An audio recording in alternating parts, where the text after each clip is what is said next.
আসসালামু আলাইকুম রহমতুল্লাহ। প্রিয় ভাই, কথা বলতে আসলাম পল্লবী, ঢাকাতে। রামিসা, শিশু ৮ বছরের, তাকে হত্যা করা হয়েছে কি নির্মমভাবে আপনি খেয়াল করুন। তার গলা কেটে, হাত কেটে তাকে হত্যা করা হয়েছে। পাশের বাড়ির বিল্ডিং এ থাকতো এক নরপিশাচ, তাকে আগে ধর্ষণ, তারপরে হত্যা, এবং তার স্ত্রী সহ এই কাজটা করেছে।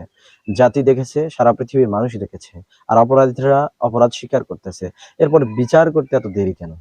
এই কথা আমরা প্রত্যেকেই বলছি, কিন্তু এই কথার কেন যেন সমাধান নেই। আমিও বুঝি, আপনিও বোঝেন। এমনকি রমিসার বাবা তিনিও বলেছেন যে আমি বিচার পাবো না, তাই আমি বিচার কাছে দিতেও চাই না। কি বিচারহীনতার সংস্কৃতি তৈরি হয়েছে চিন্তা করুন। আর ওদিকে দেখুন, যে আমাদের স্বরাষ্ট্রমন্ত্রী, উনি প্রেস ব্রিফিং এ সংবাদ সম্মেলন কথা বলতে এসে এমন নির্লজ্জের মতো হেসে দেয়, মনে হয় এটা হাস্যকর কোনো একটা বিষয়। অথচ তার কলিজার টুকরা, তার নিজের সন্তান, তার নিজের আত্মীয়া যদি এভাবে ধর্ষিত হতো, তাহলে কি তিনি এভাবে কথা বলতে পারতেন? তিনি আবার বলেন যে খুব তাড়াতাড়ি হয়ে গেলে, তড়িঘড়ি হয়ে গেলে এই আসামির উপরে আমরা যেন অত্যাচার না করে বসি। আরে যে জায়গাতে অপরাধী নিজেই স্বীকার করতেছে যে আমি অপরাধ করেছি, যার বোন নিজেই শাহাদা দিচ্ছে যে আমার ভাই যদি এই ঘটনা সত্যই করে থাকে, সে নিজেই স্বীকার করতেছে, তাকে মৃত্যুদণ্ড দেওয়া হোক। এমনকি সারা বাংলাদেশের সব মানুষ ফুঁসে উঠেছে, সবাই বলতেছে তাকে ফাঁসি দিতে হবে। এই বিষয়টা গড়িমসি করতে করতে এমন একটা পর্যায়ে নিয়ে যাওয়া হবে, দিন শেষে আমরা এর কোনো বিচারও পাবো না, আর কোনো কিছু জানতেও পারবো না।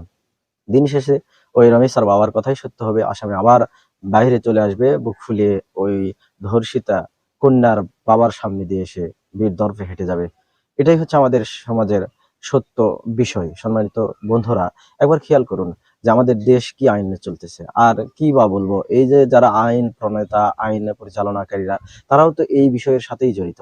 না হলে পরে কিছুদিন আগে একটা অডিও ক্লিপ দেখলাম, শুনলাম, সেখানে একজন কর্মকর্তা, একজন মহিলা কর্মকর্তা কি বলতেছে যে একজন 13, 14, 15 বছরের যুবতী মহিলা দরকার, উপর থেকে আমাদের নেতা আসবে, সে ভোগ করবে। আস্তাগফিরুল্লাহ। সম্মানিত উপস্থিতি, নেতাদের চরিত্র এমন, প্রত্যেকটা নেতাই যদি এই কাজে জড়িত থাকে, তাহলে তারা বিচার করবে কেন? তারা তো গড়িমসি করবেই। তারা তো বলবেই এমন কথা যে বিচারের নামে ওই মধ্যযুগীয় যুগে আমরা ফিরে যেতে চাই না। এই মধ্যযুগীয় বলতে সালাউদ্দিন, সালাউদ্দিন উনি বুঝিয়েছেন ইসলামকে। এই কথা বলে ইসলামকে কটাক্ষ করানোর সাথে সাথে তার ইমান নামক মূল্যবান বস্তু সে হারিয়ে ফেলেছে। ইমান তার কতটুকু আছে সেটা আল্লাহ আলম। তবে এই কথা বলার সাথে সাথে তার ইমান থাকে না, যে ব্যক্তি বলুক না কেন। মানে মধ্যযুগীয় বিচার ব্যবস্থা আমরা ফিরে যেতে চাই না, মানে ইসলামিক সিস্টেমে যেতে চাই না। আর আমাদের দেশে অনেকেই এই কন্টেন্ট তৈরি করতেছে, এই বিষয়ে কথা বলতেছে। তারা নিজে থেকে এই বিচার কিভাবে করতে হবে সিস্টেম বলতেছে। জি ভাই, আমি আপনাকে বলছি, আপনি বললে আপনার বলা ভুল হবে। কিন্তু মহান আল্লাহ তাআলা আমাদের জন্য ইসলাম নামক এই বিধান নাজিল করে দিয়েছেন। আল্লাহ তাআলা বলেছেন, আল ইয়াউমা আকমালতু লাকুম দীনাকুম, আমি পরিপূর্ণ করে দিলাম আমার দিন, এই ধর্মকে। ওয়া আতমামতু আলাইকুম নিআমাতি, আর আমার নিয়ামতকে তোমাদের উপরে পরিপূর্ণ করে দিলাম। ওয়া রাদিতু লাকুমুল ইসলামা দীনান, আর আমি দিন ইসলামের প্রতি রাজি হয়ে গেলাম। সুবহানাল্লাহ। এই দিন, এই ইসলাম পরিপূর্ণ। ইসলামে বলে দেওয়া হয়েছে এই ধর্ষকের শাস্তি কি হবে, এই একজন গলা কেটে, হাত কেটে হত্যাকারীর ফাঁসি বা কি শাস্তি হবে, তার বিধান ইসলামে বলে দেওয়া হয়েছে। এত সময় ক্ষেপণ কেন ভাই? এত সময় ক্ষেপণ কেন? এই এত কথা বলার পরে আমাদের প্রত্যেকের কথা কোথায় যায়? আমাদের মিছিল মিটিং কোথায় যায়? এগুলো কে শুনবে? শোনার মতো কান কার রয়েছে? আমার শুধু আফসোস আর আফসোস থেকে যাচ্ছে। তবে এর বিচার একদিন হোক, একদিন হবেই।